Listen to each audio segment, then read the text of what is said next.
இன்னைக்கு காலையில எழுந்திரித்து குளித்து முடித்து விட்டு கோயிலுக்கு போக போறேன் கடவுள.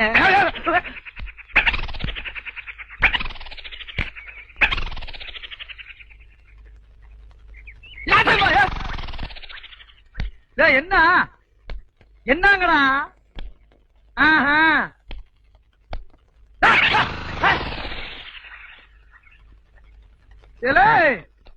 என்ன கிண்டலா?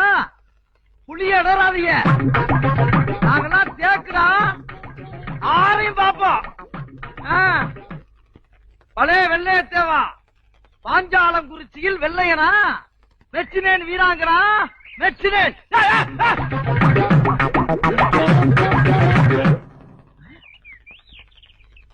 ஏண்டா உதாரா வாங்கடா, வட்டத்தை போட்டு நின்றுக்குருவான். ஏண்டா என்னங்கடா எங்களை எல்லாம் பார்த்தா ஊருக்குள்ள அவ்வளவு